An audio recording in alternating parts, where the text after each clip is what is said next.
The love of water. Let's treat each drop with care. Rain or shine. For the love of water, California, it's going to take all of us to preserve all of this. Find ways to conserve at saveourwater.com. When Carl's Jr. plays with fire and a big char-broiled burger, spicy pepper jack cheese, Santa Fe sauce, and a whole charred Anaheim chili, you get the new smoky sweet Carl's Jr. Big Char Chili Burger. Here's to longer-lasting appliances, fresh laundry, sparkling showers, and no more crusty scale buildup.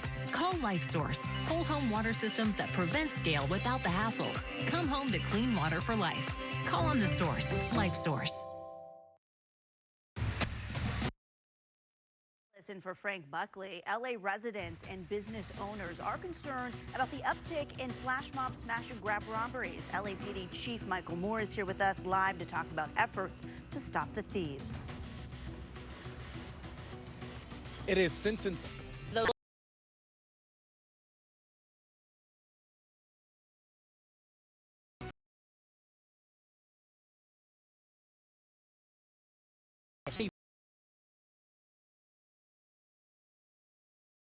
The Coachella Valley, we will talk about that, and live conversation with the director of You Are So Not Invited to My Bat Mitzvah. Movie's great. Conversation should be pretty good too.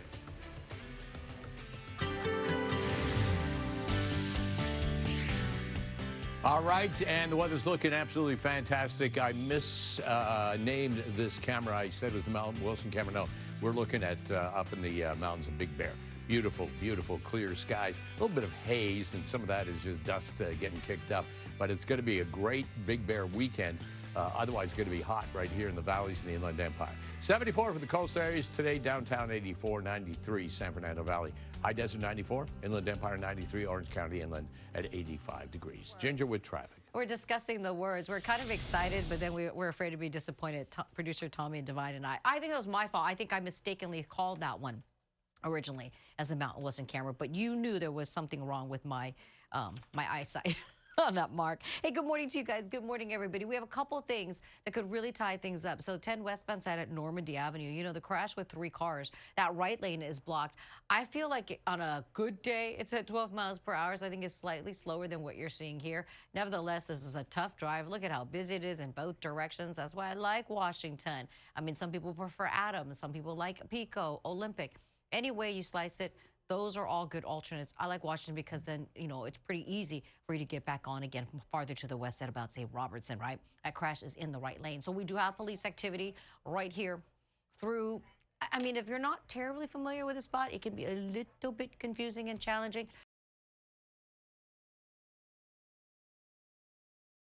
Perhaps you have plans to head out of Long Beach in towards areas of San Pedro. That would be the spot we're talking about. It could be a very lengthy type of police investigation. It could wrap up in 5 minutes. We're going to watch and keep our eyes on it, though, for you for sure. And you can see heading north is crowded as our friends who drive big rigs leave the port heading points to the north. I'll send it back to you guys. Ginger, thank you for that. Former That 70s show actor Danny Masterson will be sentenced in court today. He was convicted back in May of raping 2 women inside his Hollywood Hills home nearly 2 decades ago. KTLA's Omar Lewis live for us in downtown LA with more. Good morning, Omar. Yeah, good morning. That's right. Danny Masterson finding out his fate in just about 30 minutes. That sentencing hearing is expected to start. He's facing a maximum sentence of up to 30 years to life in state prison. The 47-year-old has remained in jail since shortly after the jury's May 31st verdict that found him guilty of 2 counts of rape by force or fear. We can take you to video this morning and tell you that a jury of 7 women and 5 men found Masterson guilty of 2 counts of rape back on May 31st after 7 days of deliberations. Both attacks took place in Masterson's Hollywood area home in 2003 when he was at the height of his fame on the sitcom That 70s Show. The jury could not reach a unanimous verdict on a 3rd count, an allegation that Masterson also raped a longtime girlfriend. But today, Superior Court Judge Charlene Olmedo is expected to hear victim impact statements from the 2 women who Masterson Masterson was convicted of raping, along with the third alleged victim in that dismiss count that we just mentioned here. So the jury was the second to hear this case against Masterson, who was charged in 2020 with 3 counts of rape.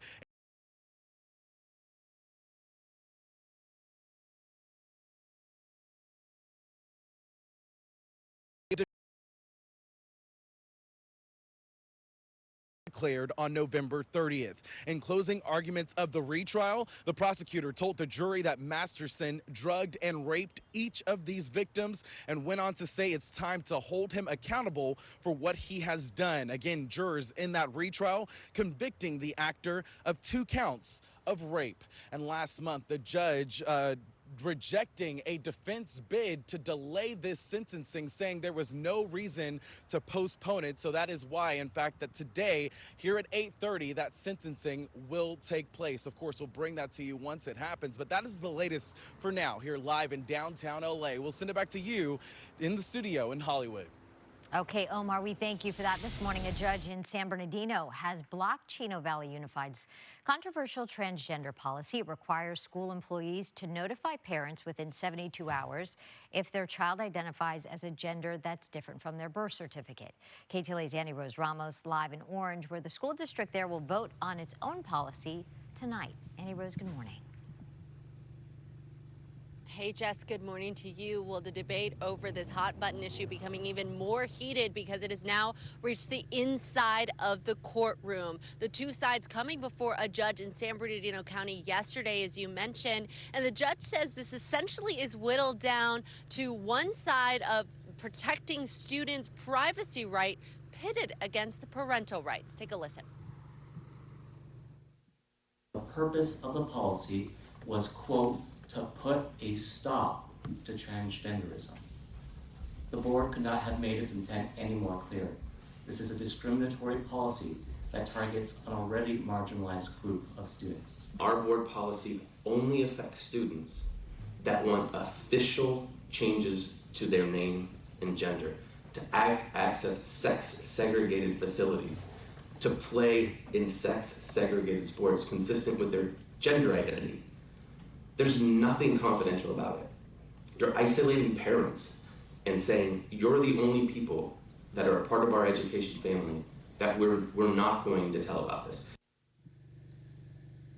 You heard there on one side, you've got the state of California saying policies like Chino Valley Unified's violates the state's constitution and puts children in danger. But on the other side are some parents and the Chino Valley School District who say this is an example of government overreach and shuts parents out of their children's lives. Our policy, at least when they come to tell us, and we ask them, why does your parents know? The child has the opportunity to say, my parents are dangerous, they're hitting me. And guess what happens? We're mandatory reporters. That child's finally going to have some kind of safeguards being put in place for them. Chino Valley is the first district in the state to adopt a policy requiring schools to inform parents if a student identifies as transgender or gender nonconforming, even if the student does not want the school to do so. Other districts have since adopted similar policies, but yesterday the judge in San Bernardino County Superior Court ruled Chino Valley Unified must hold off on enforcing its new policy. It's a legal dispute that all started when the state of California's Attorney General Rob Bonta sued Chino Valley. Attorney General Rob Bonta speaking to Frank Buckley about Chino Valley's policy on Inside California Politics. Here's what they're saying. They're saying that a child can tell us that they're going to be hurt, and but we're going to have this mandatory policy anyway in the name of parents' rights, and we're going to tell the parents and the family, and then after the child is hurt by a family member, it's okay because we will report that fact that they got hurt to the proper authorities after they're hurt, when the child told us that they were going to get hurt and we could have avoided that harm in the first place. It's not okay for children to get hurt. This policy puts them in harm's way. All right, that's talking about Chino Valley, but I'm standing here in Orange because Orange Unified School District has a similar policy that's going to come up in front of the board meeting tonight at 7 p.m. But Frank also asking Attorney General Bonta what happens to other school districts like this one if they pass it. Bonta is saying that if the policy is anything like Chino Valley's, they are also going to hold this district accountable for going against the state law. Reporting live, I'll send it back to you both in Hollywood. Okay, Annie Rose, we appreciate that. Thank you. Since LA's eviction moratorium expired in late January, more than 40,000 eviction notices have gone to tenants. The notices were sent to residents in nearly 8,400 buildings around the city. A majority of them gave only 3 days to pay late rent or move out. Amounts ranged up to about $562,000 for some tenants. Many of those notices were in upscale apartment buildings. At one in Hollywood that has 375 units, 313 notices went out between January and July. City says it is still entering some 5,000 additional eviction notices into its database. Tesla is planning to install more than 2,000 charging stations at Hilton hotels across North America. The company made the announcement this morning. It says the charging stations will be installed across the United States, Mexico, and Canada beginning next year. The chargers will be able to serve any North American electric vehicle. A Hilton spokesperson says the availability of EV charging stations is playing a significant role in driving hotel bookings. Experts predict the number of electric cars in the U.S. will increase by, get this, 20% by 2025. Let's talk words. Dictionary.com has added more than 500 words to its database. It is the largest word update since February, and here are some of the most notable additions. ChatGPT was one of them. Dictionary.com says it's a machine learning algorithm that uses deep learning and a large database of training text to generate a new response. Next is Chatbot, which is a computer program designed to respond with conversational or informational replies from users. Also added, Nepo Baby, a celebrity with a parent who's also famous, especially one whose industry connections are perceived as essential to their success. How about this one? Blur's Day. That's the phenomenon of your days running together. Don't know what day it is. It's Blur's Day. Blur's Day. I like that. And lastly, do you guys know what shower orange is? Not a clue. Nope. It's an orange that is peeled and eaten under a steamy shower. We did not know that was a thing. Yeah. But people are apparently doing that, so their shower smells citrusy and fresh. So you can eat any piece of citrus. Yeah. Shower orange. Orange, yeah. Orange shower or shower orange? Oh, shower orange. Like it's Yeah. a shower orange. Not just an orange, a shower. Okay. Yeah. Yeah. News to us. Yeah, totally, yeah. I mean, you can do that with shampoo or body wash. You can get... That's true. I was like, don't eat it, but yes. Get a citrusy scented soap. Yeah, you don't need to take the orange. But what do you do with the peels, you know? There's a lot to be asked. You open the door and you toss it in the trash. Yeah. That's what I do with my face wipes. Here we go with the weather forecast. Hey, good morning, everybody. Full-on debate as to what the shot is. Oh, we don't have the shot right now. We're talking about hurricane.